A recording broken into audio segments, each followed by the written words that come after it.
Bonjour tout le monde, je vous retrouve parce que j'avais très envie de m'amuser de nouveau avec mes dice alphabet et je sais que vous adorez ce genre de vidéo. N'oubliez pas de consulter la playlist à ce sujet que je vais vous mettre dans la barre d'informations. Pour ma première création, je vais utiliser ces paper pads qu'on trouvait fut un temps chez Action et je suis très déçue qu'ils ne les fassent plus, du moins pour l'instant, on verra plus tard. Mais c'est du papier qui alors n'est pas super épais, mais par contre je l'aime beaucoup parce qu'il a beaucoup de qualité, notamment le fait qu'il est très beau parce qu'il présente beaucoup de dégradés et ça nous permet en fait de rester sur des choses qui sont très agréables à l'œil. Si de temps en temps vous êtes un petit peu perdu sur comment est-ce qu'on peut utiliser, associer certaines couleurs, etc. C'est vrai que c'est pas toujours simple de s'y retrouver et de ne pas partir forcément dans le style harlequin, surtout si comme moi c'est quelque chose que vous n'affectionnez pas forcément. Donc on peut partir déjà tranquille avec des dégradés de couleurs. Donc ici je vais sélectionner un dégradé de bleu et je vais sélectionner également, vous l'aurez compris, un dégradé rose. Comme ça je vais effectuer mes découpes dessus.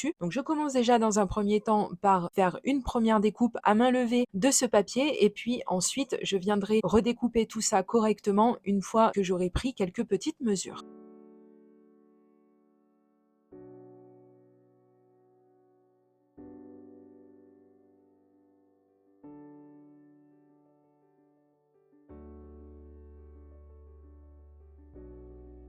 Le set de dies alphabet que je vais utiliser, c'est un que vous me voyez utiliser très souvent. Vous pouvez le retrouver, lui et tout le reste du matériel, comme d'habitude, listé dans la barre d'informations. Je vais m'équiper de ma Big Shot, parce que là, je vais pas faire de grandes découpes, je vais pas en faire énormément. Alors, j'ai choisi d'utiliser ma petite machine. Je vais placer mes papiers sur ma Big Shot et je me suis fait la réflexion qu'il valait certainement mieux commencer déjà par retailler un petit peu ce papier avant de faire les découpes. Je vous montre déjà que, comme j'avais fait ma découpe à la main, forcément, j'avais un côté de ce papier qui était tout gondolé, donc ça déjà, c'est juste pas possible. Donc je vais l'enlever comme ça, au moins je suis sûre que j'aurai pas de problème avec ça par la suite. Et vous voyez ce petit massicot, en fait, il présente un petit quadrillage. Alors c'est pas de fou, mais enfin regardez, ça peut aider quand même. Donc comme ça, on vérifie qu'on a déjà bien 4 angles droits, histoire d'avoir un rectangle parfait, puisque c'est ce qu'on cherche. Et après, je vais retailler encore un petit peu tout ça pour que ces papiers que je vais découper, mais vous verrez, ça prendra sens par la suite, puissent faire exactement la largeur de ma base de cartes. Donc j'ai pris mes petites mesures, après ce sera selon la grandeur de l'alphabet que vous utiliserez et je vais être comme d'habitude bien aidée par mon petit massicot.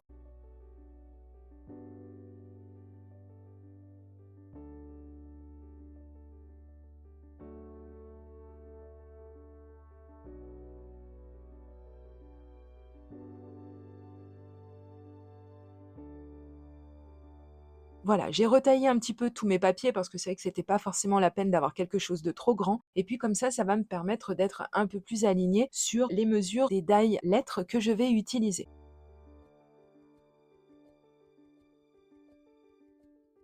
Je sélectionne mes papiers selon les couleurs, c'est-à-dire je vais partir de la plus claire vers la plus foncée. Je vais avoir sélectionné les mots toi et moi, donc les lettres T et M, puisque le O et le I, vous l'aurez compris, seront compris dans, on va y arriver, dans les deux lettres. En premier lieu, je vais faire mes premières découpes sur le papier bleu. Donc j'ai mis les dies comme vous avez pu le voir à l'écran. Je les passe à l'intérieur de ma machine et je fais mes petites découpes que j'avais sécurisé avec du masking tape parce que bon, on n'est jamais trop prudent. Il vaut mieux éviter que ça bouge quand on va faire la découpe. Je vais récupérer les découpes qui étaient restées un petit peu dans leur logement, toujours bien entendu, vous l'avez deviné et vous l'avez vu grâce à mon outil 3 en 1.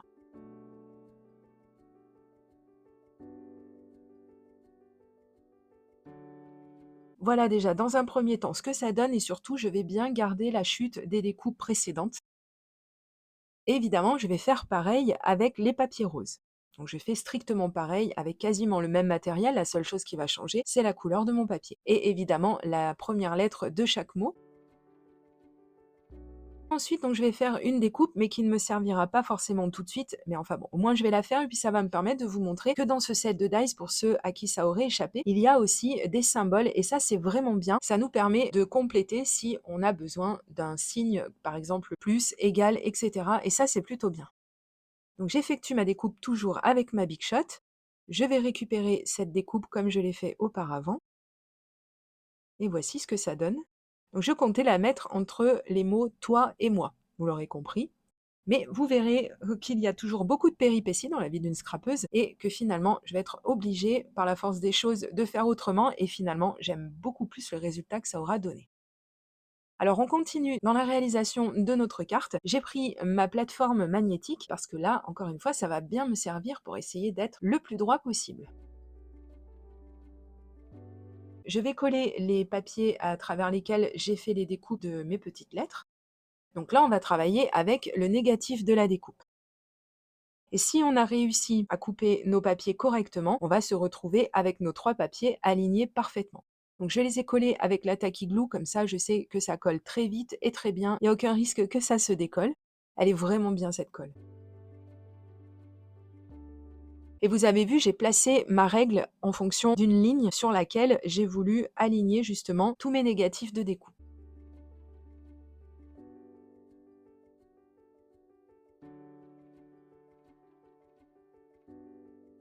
Je m'assure d'être la plus droite possible. Ensuite, je vais procéder au collage, vous l'aurez compris, des 3 autres négatifs de découpe.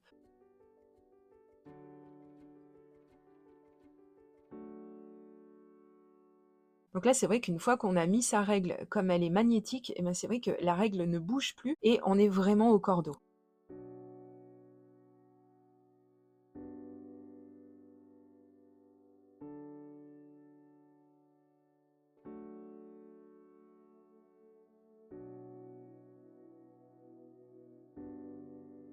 Je vais mettre un petit peu de colle aussi parce que j'ai récupéré la chute de découpe du haut, parce que je trouve quand même que sinon il aurait manqué quelque chose. Et comme vous pouvez le voir, j'ai fait un caca de colle.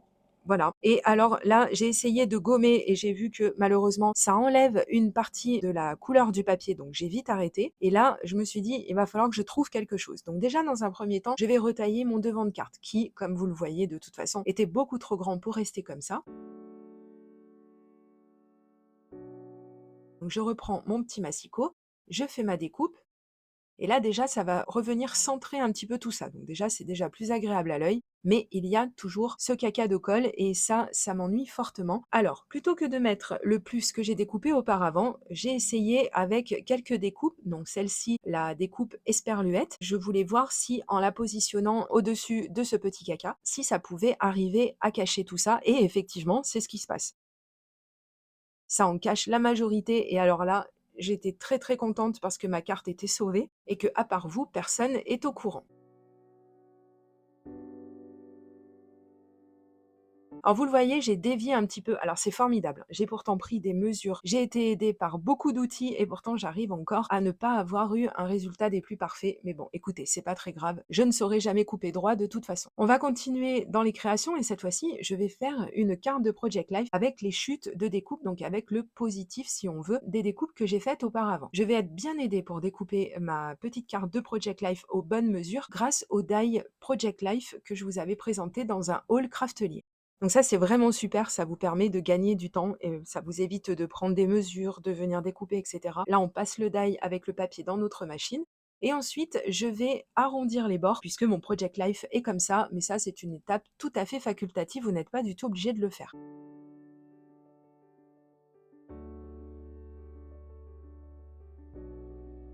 Et d'ailleurs, vous pouvez transformer cette carte de Project Life en carte tout court. Vous pouvez faire beaucoup de choses à la place d'une carte de Project Life. Bien évidemment, c'est déclinable selon ce que vous voulez faire avec.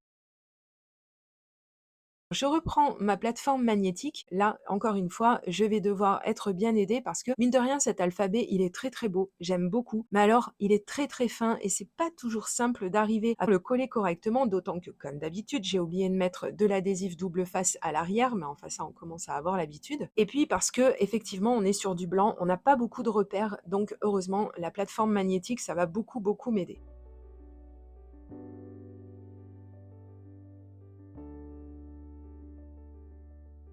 Pour être aidée encore une fois et mettre toutes les chances de mon côté de faire les choses le mieux possible, j'ai choisi d'utiliser mon stylo Pick Me Up. Alors au moins pour l'élément central, c'est-à-dire le plus que j'avais découpé tout à l'heure, vous savez, pour la première carte. Donc c'est bien le Pick Me Up parce qu'il est légèrement adhérent, donc vous pouvez faire tenir votre petite découpe, mettre de la colle comme vous m'avez vu le faire avec un stylo colle par exemple, mais je vous conseille le stylo colle parce que si vous avez des petites découpes, c'est quand même bien mieux d'utiliser ce genre de choses, on s'arrache moins les cheveux et on en met moins partout. Et ensuite, avec ma pince inversée, je vais pouvoir coller tous les éléments comme je le souhaite. Il faut reconnaître vraiment, je me rends bien compte quand même que c'est un confort quand on a un bon outillage. C'est vraiment facultatif, évidemment, je n'ai pas utilisé cet outillage depuis toujours, mais c'est vrai que ça facilite quand même grandement les choses.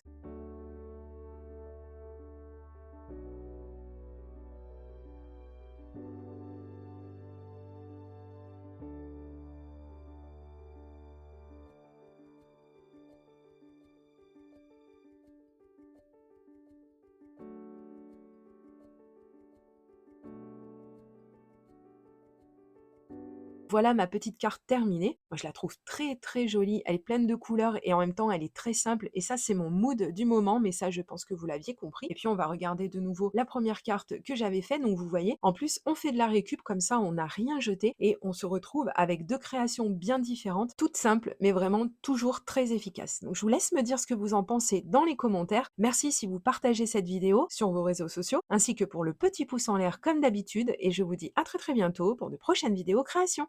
Gros bisous, bye bye.